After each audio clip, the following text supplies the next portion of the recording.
What's good, everybody? My name is Brittany White. I affectionately go by Britt. I am the decarceration manager for our Live Free work, and I am with an esteemed panel of brilliant folks, aka my family. Sheena, will you take a moment and introduce yourself, please? Yes, my name is Sheena Mead. I'm the Executive Director for the Clean Slate Initiative, a national organization that is working to clear records for 70 to 100 million people. And I'm an organizer and an activist and a mom and a wife. Yes. Tim.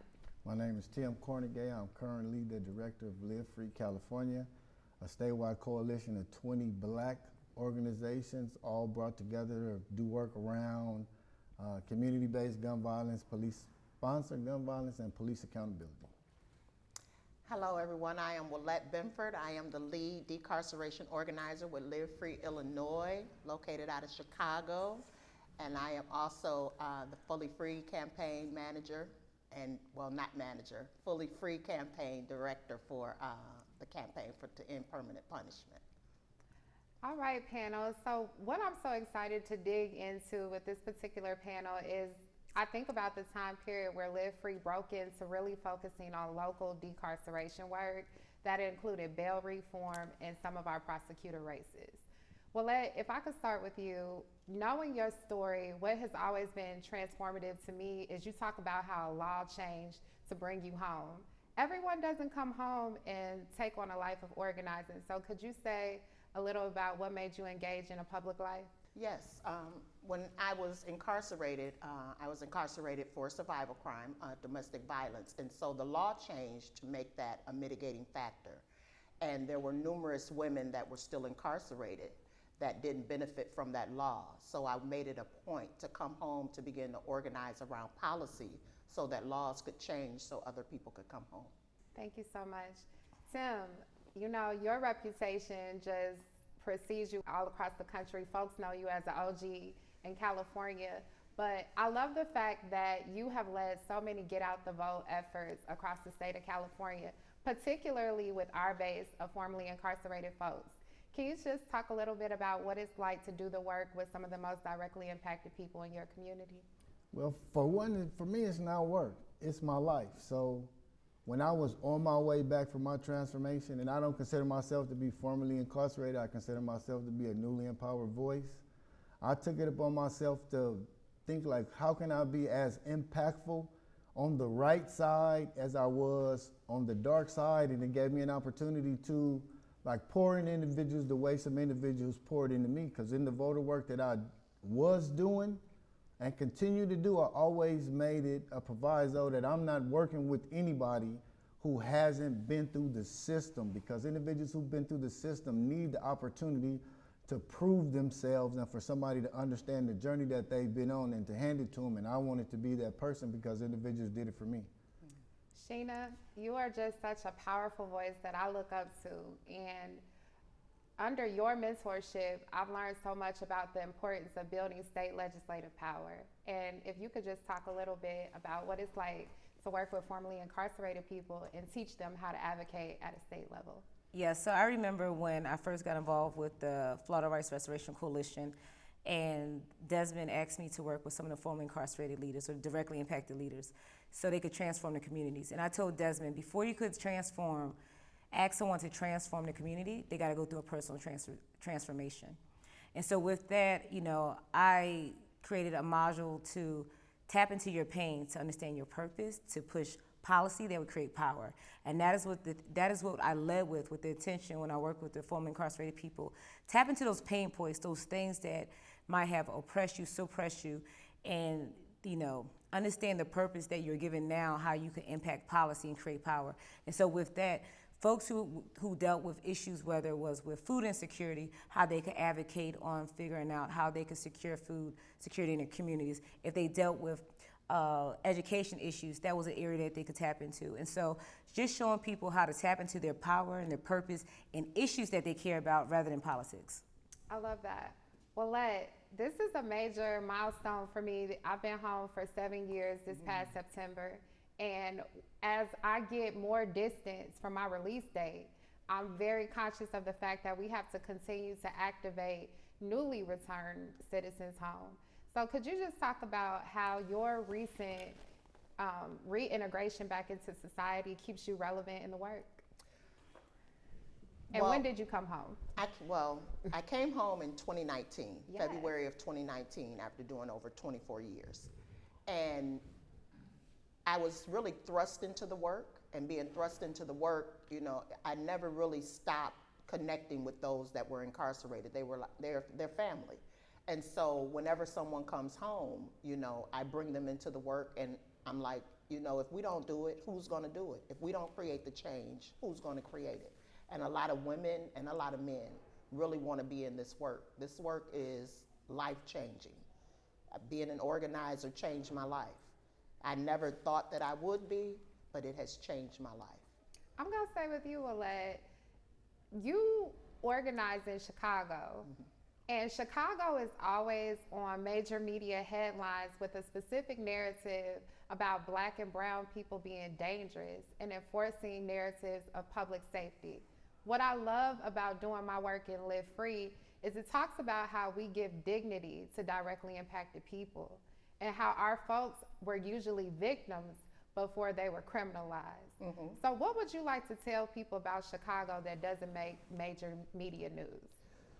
Chicago, well, it's difficult to tell something about Chicago that doesn't make major media news, but I will attempt to say that the anti-Blackness movement in Chicago couched in the church. The church is the forerunner for that anti-Blackness. I mean, the church is the place where things start, where people go when they're hurting, where people go when they're feeling good. And without the church, I don't believe that the movement that has happened in Chicago will continue to move like it is. The church is the most important institution in the community.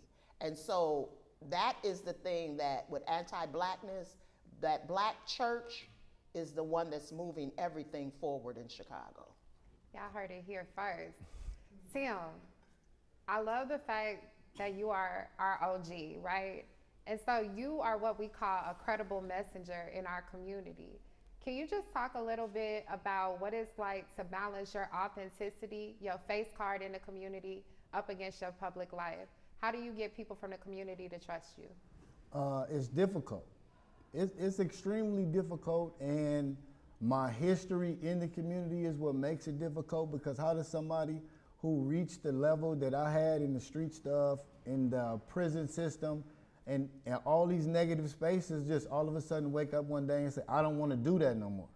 So what has helped me was getting involved in the organizing space. And what I immediately realized once I started doing the voter work is these politicians are getting voted in by minuscule numbers, that I've only been home 2 years. I got more people in my contacts than these elections are won by. So I was like, well, if I can get individuals, for one, to start believing in the power of themselves, and two, trust that this path that we could be on could really change the community, and three, just develop that connection and the relationship. And it's one thing that I learned in my introduction into this space, which is evident in the streets and is evident in this space, is that the power is in relationships. It's who you deal with, it's who you know, and what you interject into that can really make change. And that's what I've been operating on since I've been involved. Major cosign. Sheena, what can I say about you and your leadership? When we point to a trajectory of who an organizer can be in this work, I think you are a phenomenal example. And I know that many people see your accomplishments now, but can you talk a little bit about your path as an organizer and the trajectory you went to be so fabulous? Yeah. I always tell people they don't know the story behind the glory. And so when I think back about, even 25 years ago, I was 14 having my first child. I was a teen mom 3 times over, 14, 16, 18. I was someone who was told because of issues that I didn't know how to express my trauma of sexual assault, and so I ended up in school suspension. I was told I should graduate my GED, and went on to get married. Was a young single mom who had to depend on the system to raise my children. Single mom of 4 or 5, ran for public office, realizing that I had to advocate for myself and my community and my children. And so I took all those pain points once again and found my purpose and tried to figure out, God, why did I go through these things? And realized that those pain points was for a purpose that would help somebody else. And so from that, from running for office, from losing, but then to be a part of a campaign that restored 1.4 million people the right to vote in Florida, to be able to be a part of that, and then to go on to now leading the national organizations where I'm putting over $50 million in the field, being intentional about giving it to Black and Brown-led organizations and formerly incarcerated, directly impacted-led organizations so they could tap into the purpose to advance policy. And just in this year actually cleared 4 million people records already. And so when I think about the power of pain and purpose and bringing that together, that's how I think about my organizing work. I've been able to organize around my pain points. All right. We are going to limit our answers on this last one to 30 seconds so I can get to you all twice, hopefully. Willette, I'm coming back to you. When I came into the Live Free work about 6 years ago, I was home for a year, and I walked into one convening, and I said, I found my people. I found my tribe. I was able to identify with a group of people who thought similarly and believed similarly to me. I'm originally from the Midwest. It's something that I'm very proud of. But the Midwest is one of the grittiest places to organize in the country, and many folks are unfamiliar with why. What does it mean to you to have a public life and to do Live Free work in the Midwest? What it means to me is I grew up in the Midwest, and so I love it. My people are there, my family, people that I ran the streets with, people that I did whatever with, and you know, it really means that if the Midwest is organized, it's 3.3 million people in Illinois alone with an arrest or a conviction. And with that, if we can organize those just to get out to vote, we could change everything in the Midwest. So it means everything for me to organize in the Midwest. I appreciate that. Sheena, I'm coming back to you Yeah. because you organize in the dirty South, and they call it Dirty for a okay, they call it dirty for a reason because they play dirty games. And I have seen so many resources in this country go to the coast, to the East Coast and the West Coast, while the South is on fire. So what would you say about the South that folks don't know? What would I say about the South that folks do not know? Well, I actually think that the South is showing folks what they don't know or what they don't want to pay attention to. You know, you have Georgia where, you know, there was a massive shift in political landscape that was led by Black women doing that work. You have Florida that has a major shift in just all dynamics where you have directly impacted people, formerly incarcerated people who are electing their own DAs, district attorneys, in one of the largest counties, Orange County in Florida. You have Alabama who had a shift. So I think the South is showing that, you know, you don't got to go ahead and pour funds and sources in here. We're going to do this for ourselves because our people are dying. Things need to change, and we're going to make sure that change happens. So there is a lot of potential. There's a lot of rich resources, and there are a lot of people who are, I think the South is leading as an example for other states. You know, when we passed Amendment 4 in Florida, Kentucky, Iowa, you saw Virginia start to shift, and so people are watching. I'm gonna stay with you, Sheena, because I think you make it look easy, and people don't see the process behind the change, particularly in the South.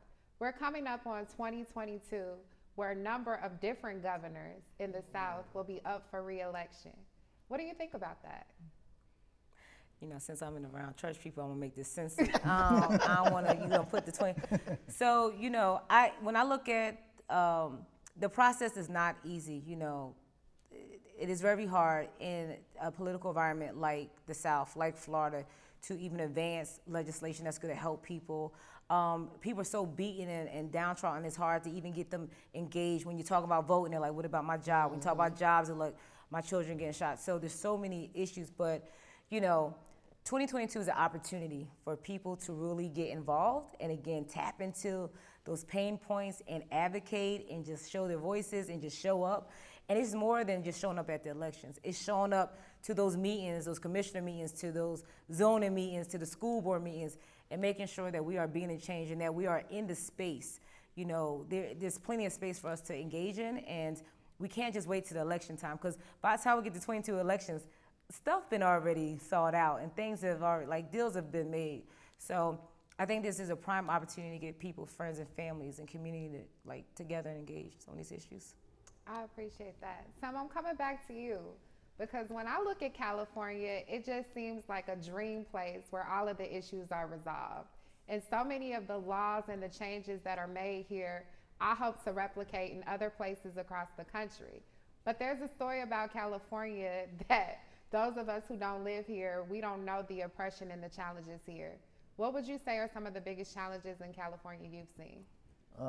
From my side, getting individuals to buy into change, that change can be real and that they're deserving of it. The other challenge is once these legislative measures are passed, these individuals are elected, is to get them to actually follow through with what they promised that they're going to do and have individuals engage, have individuals go to the city council meeting, the board of supervisors meeting, go to the Capitol and tell individuals, hey, you actually promised us this, so you need to follow through. And just that understanding of that, your vote is an investment. And you should look at it like, why should I invest in you if I'm not going to get a return on my investment? And to make politicians feel like employees and that they work for you and not that you work for them. And just convincing individuals to buy into that power right there and push it forward for the kind of change that we all need. Sitting across from you all just breathes so much life into me, and it affirms the purpose of what we've been called to do moving forward. And the reason why I could continue to do it when I get weary is because I have comrades like yourself who hold me up when I get discouraged. So I just want to affirm your leadership and appreciate you all today as we look forward to the future and the things that we'll accomplish in the Live Free Network. Thank you.